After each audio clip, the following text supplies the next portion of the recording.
Hey everybody, this is the Sliders Review. I'm here today to talk to you about Rain Dogs, Season 1. So this is a British dark comedy, and it's 8 episodes, and in fact it just had its season finale just this Monday, which was yesterday. And so I remember I was on HBO Max, because that's where you can watch the show, if you're in America and stuff. And I'm flipping through trying to find something to watch. And I see the trailer for this. I'm like, I don't know what a rain dog is, but hey, I'll give it a whirl. You know what I'm saying? And so I watched the trailer and it seemed really interesting. And so I watched the series. The series is very unique. It's very interesting. Normally when you watch a British show, it's normally a high society, a period piece, a middle class family. Rarely have I ever seen one that depicts that of a poor, struggling family, and this one depicts that of a poor, struggling family. But the entire series is very, very, very unique, and even to the point of being odd at times. It seems it's these two people who are like best friends in a very kind of unconventional kind of like friendship kind of way, kind of. And when you watch this series, like in the beginning, you think, okay, I know how this series is gonna go. I'm getting the feel for it. Then it throws you for a curve around probably episode 4 or so. And then it does like a giant time leap.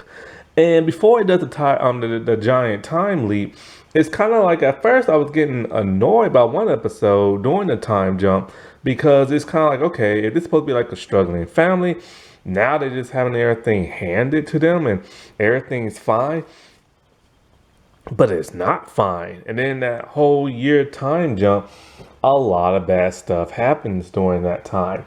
And then for the rest of the series, it just gets darker and darker to the point it gets super dark on the finale episode. So when you're watching this, don't assume you think you know how it's gonna end and everything or how it's gonna progress. Cause it keeps changing things up. Now this series stars. Ooh, I'm tired. It's like 2 in the morning. I just got through watching the finale. Oh, I'm over here yawning and stuff. It stars that of Daisy May Cooper as Costello. It stars Jack Farthing as Shelby. And as for the other two actresses, I can't say their name.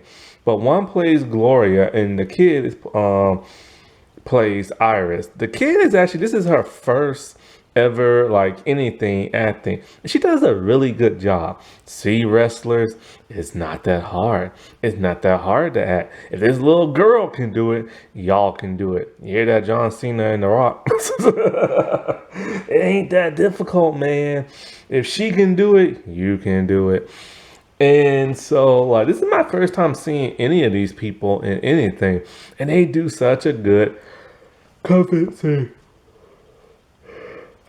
Ooh, my bad. Convincing job and everything. I gotta sleep. I am worn out, man. I've done so much yard work, 6 hours on my feet. Like, oh God, I'm tired. But yeah, everybody does like a really good job. Now, one of the things that fascinated me about this show was the fact that it was a struggling poor family, which, like I said before, I've never really seen a British show like that. Probably except for Hetty Feather or Harlots and everything. And so it's about this one single mother named Costello. And she is struggling bad. And I mean bad. I was thinking about at first reviewing the first episode when it first came out because it was so interesting, but I thought I will wait until it ends. Because British shows don't really last that long, 6 to 8 episodes and like 20 minutes. So I'm like, okay, I'll just wait for the whole thing to come out. And so basically, we get to see the life of Costello. Her and her daughter lives in a hotel. Yes, people actually live in those things, like family. Like whenever I go around town, I see people living in those things. And it's like, man, why can't the government help people like this out? Like, why does money exist? Like, I just got through thinking about this a couple of days ago. Humans have been around the world for centuries. Why in the world is money a thing? Why was it created? Everybody would be so better off if there was no money. Yeah, I'm gonna get through this review and not keep yawning. But seriously, the world would be so much better if there was no money. Everybody can eat, their bellies will be full, they have a roof over their head, they'll have nice clothes, they will have Medicare, they will have everything, a good education. Why is there money in the world? I don't get it. And so, like, it's to the point where they can't even pay their rent and they're about to be evicted. And in fact, they are evicted. And so, like, we see what this mother has to do in order for her and her child to be able to cope. And so we see her calling up a friend, her friend Gloria, and Gloria's nowhere to be found. And so she breaks into Gloria's car and she sleeps in it, only for like a cop or something like that to tell her to get out. And so, like, she eventually ends up at some man's place. I don't know really who this man is. I think she met him at work. See, originally in the beginning of the show, she works at, like, I guess like a peep show, I guess you call it. It's kind of like a strip club, but the women are like in a room, there's glass, and then you press a button and the curtain goes back. I've only seen this in British type stuff, like in the second Blade movie. And so she's talking to this guy, and they're kind of like, hitting it off, kind of, you know what I'm saying? And so he lets them stay with him.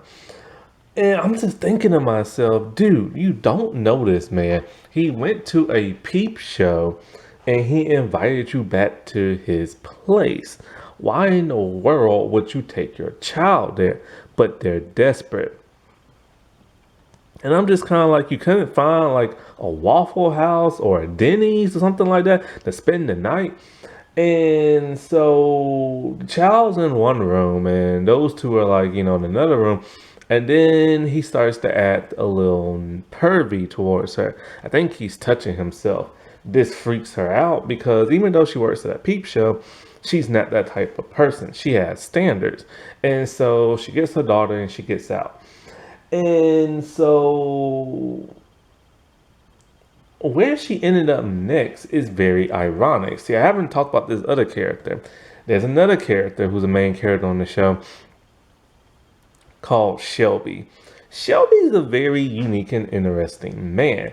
We see him getting out of prison. Now, we don't know at first why he's in prison. He's also a gay man. And so when he gets out, he automatically goes to a bathroom and starts doing the glory hole thing. And I'm thinking to myself, wait, was that why he was put into prison? See, every couple of episodes, you find out new details about these characters, and you're kind of shocked when you find out what it is. And so, like, he didn't go in there for glory hole type stuff or prostituting. But, like, that's what he does constantly. He prostitutes himself. And it turns out this dude is actually rich. Super rich. His mom is filthy rich. And he can literally have whatever he wants. But this dude is never happy. Never. He always walks around and talks like he's a zombified dead person. And like there's just something that's so depressing about him that you feel sorry for him, and it's kind of like what is wrong with him. He has all the money in the world, he has a best friend, a little girl he loves to hang with and everything, and yet he's super depressed. So like he ends up paying her rent at the hotel.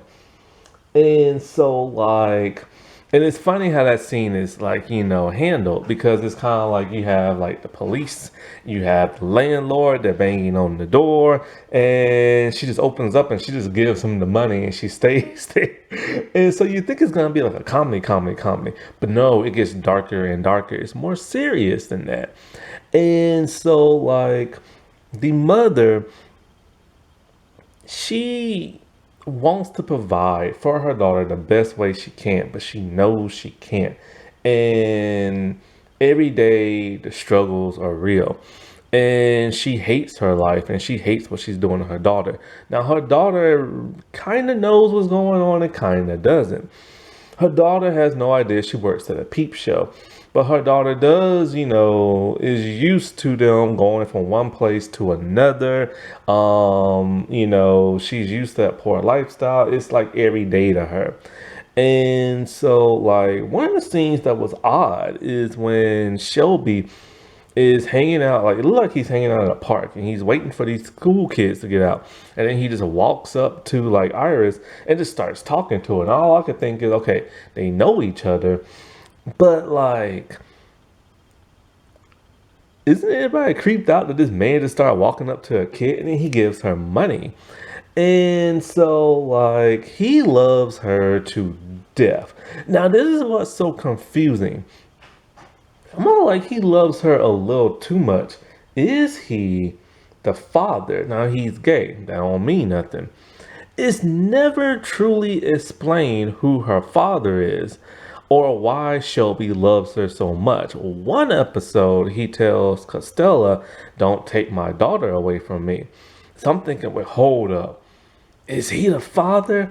And then one time he asks Gloria, "What kind of parent do you think I am?" And she's all like, "A crap one." I'm like, maybe he is and everything. Like, I don't know. It's never truly explained. Now, Costello and Shelby, they are best friends. They love each other to death.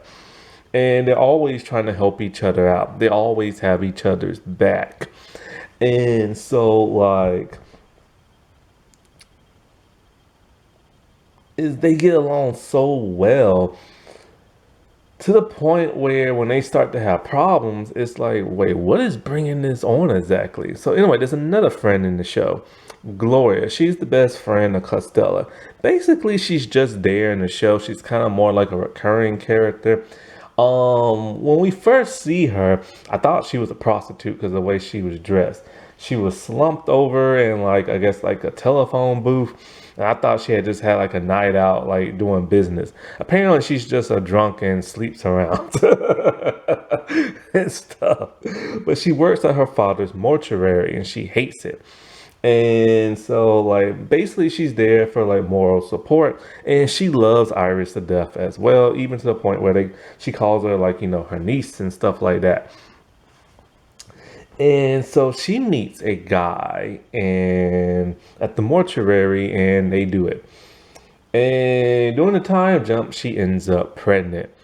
And she's not very responsible. Because she's scared of having a baby, she contemplates if she's going to keep it or not. Then she starts drinking, talking about how she's just scared. She's just scared. Yeah, don't drink when you're pregnant.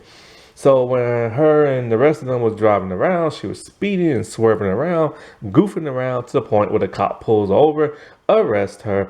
And it sucks because all of Costello's stuff is on her car. So you literally see Costello and her daughter on the side of the road, just sitting on their couch as the rest of the stuff in their place is on the road. How did they lose their place? Well, Costello does like date. She tries to, not really. And so she meets another man and he seems to be pretty okay. They go on a date, but he turns out to be a dumpster diver. He's the type of people who likes to eat out of the garbage can and stuff. Shelby is very worried and tracks her phone. Like he literally stalks her to the point, right? And so when she's hanging out with this dude, while she's asleep, he's over her jacking and whacking, and this creeps her out and she doesn't talk to him no more. And so it turns out later in the series that Costello is a writer. I had no idea. I just thought she worked at a peep show. But she's a writer and she gets interviewed, and basically this is when her daughter finds out what she does for a living, and the kids make fun of her because of that. And the thing about Costello, she's very blunt, she's very rude, along with Shelby and stuff. So they're like two perfect peas in a pod, right? And so in one odd episode, I guess her mom tried to track her down. So then she went to her mom's place. They don't get along. Her father's happy to see her. Her brother thought she was dead years ago. And apparently when she was younger, she used to pee like on the carpet, right? And so her and her mom get into a huge argument. She pees on the carpet and she leaves. Well, by this time, Shelby met some dude he knew in prison and he owes him money. So he goes to his home with his mom, because he lives with his mom, and he tells mom, yo, give me the money or I'll break his kneecaps. She gives him the money, but she has had enough of her son, to the point where she tells him, you can keep your allowance, but you have to move out. You can stay in the guest home that's like halfway across like the country or something like that. And this is the point that took me back to where I'm kind of like, he goes to Costello and tells her, I just got this place. We can go out by the countryside. It's a big house of a mansion. You and your daughter move in with me. And they go there. And I'm thinking to myself, wait, is the series over with? Is this how it's going to end? Like, we see her struggle, we see her do this, we see her do that, and then she's just gonna get like a happy ending. Well, she doesn't have that happy ending. She stays there for a year. Her daughter loves it. Her daughter wants to bring her friends from school to show how rich she is. Everything is going fine in this 20 something minute episode until halfway through, and all of a sudden now, as the year's almost up, Costello and Shelby can no longer get along. They avoid each other, they give each other the silent treatment, they mess with each other's stuff, they vandalize each other's stuff, but then they throw a house party and that's where everything goes bad. I don't know what it is about these two. They're great friends and they get along, but they have problems, especially that of Shelby. We now finally find out what he went to prison for. He murdered a man. I'm just kind of like, what in the world, man? Like, why is she hanging with this dude? Also, now she has stopped drinking, and it's been like 500 something days since she's had a drink. A couple episodes from now, and so like, because before she would be like drunk and all this other stuff, and her daughter takes care of her. And it's a really bad situation. I can't stand parents like that. And so it gets so bad, they literally fight because she's been saving up enough money and he took it and spent it. And it was a lot of money. So she beats the snot out of him in front of everybody on the front lawn. This is so bad that his mom has to intervene and puts him into rehab. She has no place to live, so her and her daughter live in kind of like this battered woman's like shelter type place. It's run down, it's dirty, it's nasty. Her daughter is furious because she's been living for the first time ever, a rich lifestyle, and now all that got taken away to be put back in like the slumps. And so like, while in rehab, he's not supposed to have contact with her. And she's not supposed to, but he calls her every day. And so while he's there, he's not getting along with nobody. He literally just wants out. Because he has really bad anger issues and depression and like just all kind of stuff, right? While she's in this house, this like battered woman's house, she's not getting along with some of the people that live there. And the head lady kind of realized, you don't seem like an abused woman because you don't seem grateful. And so while she's there, she picks up a new job, a cam girl, because of like this woman who works there to get some money on the side. Apparently, you're not supposed to have a job when you're living there because the state supposed to pay for it.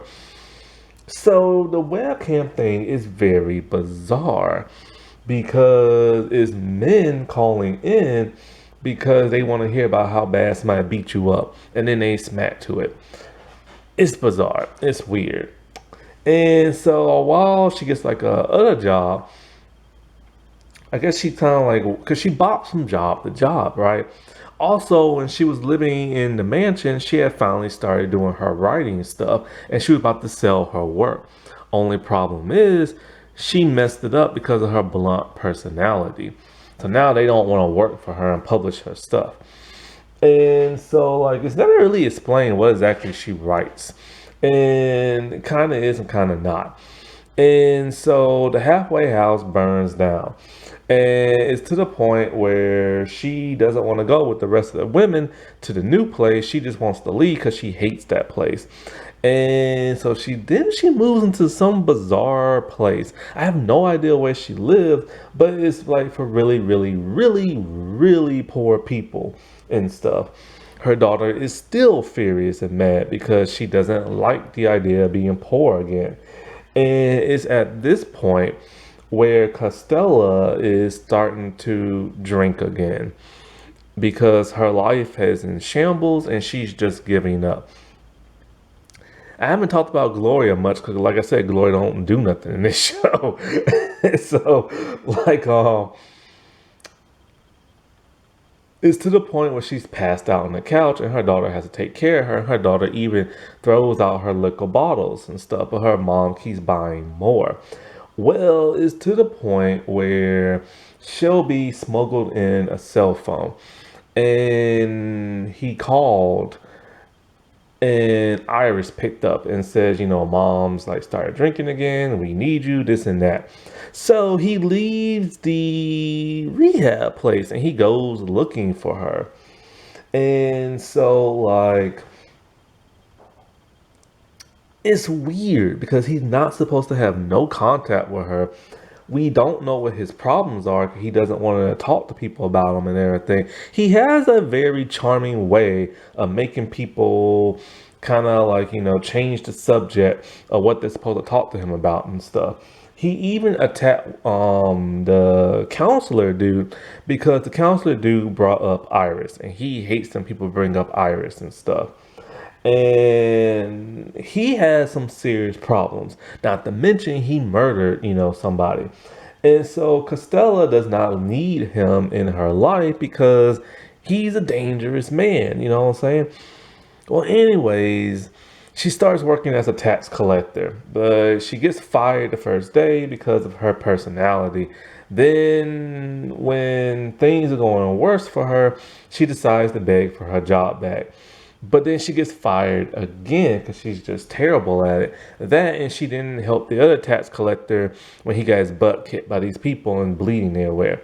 She's at the point where she's done. Like, she's just done.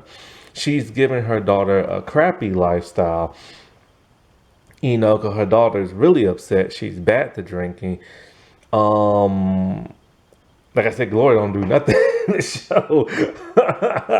And she can't make it in life. Oh, I forgot to mention, she has a very perverted friend who's an old man who likes to paint and draw her with JJ and everything. And he doesn't do anything to it, but he's just a pervy old man. In the year jump, he's on a breathing machine now. So at this point, this is how bad of a friend Gloria is. When Shelby tracks Gloria down, he wants to know where Costello is. She says she'll show him, but she's going with him because she doesn't trust him around her by themselves. He's not supposed to have contact with her, so why is she even gonna do it?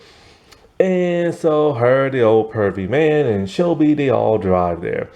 And so, like, Costello went to the neighbor and she called up Gloria, but Gloria went to voicemail.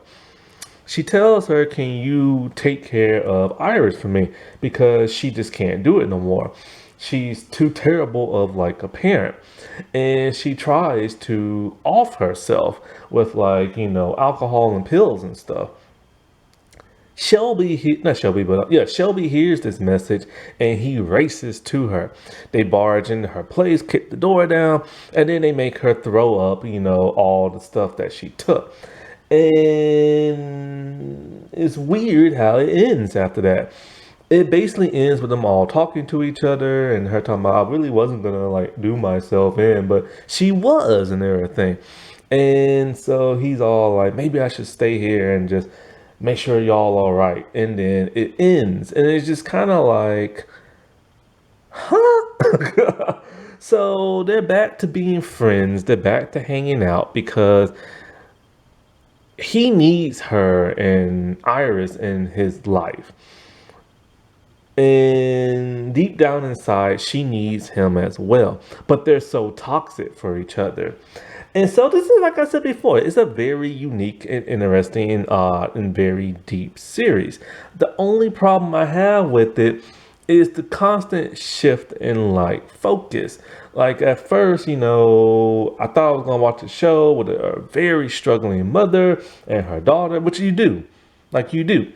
But then it goes to them living into a mansion, and it's just kind of like, why couldn't they make that work?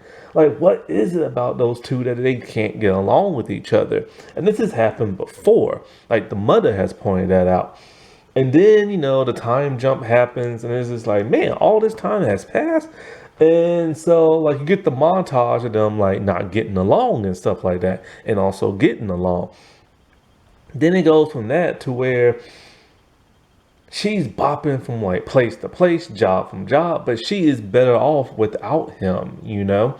And so like, but then it turns out she's not because she's struggling so bad. So now that he's back in her life again, he's back to paying for stuff and everything because he's super rich. And it's like, dude, if you're so rich, why aren't you happy? Like he asked the old pervy man, do you think there's a such thing as happiness? Like, why is he not happy in his life? Like what happened to him that caused him to be this way? So I hope it gets picked up for a second season, because like I said before, in every episode you learn something tiny and new about him, and I want to know what this big mystery is about him. Alrighty, well, I'll talk to y'all later. Bye.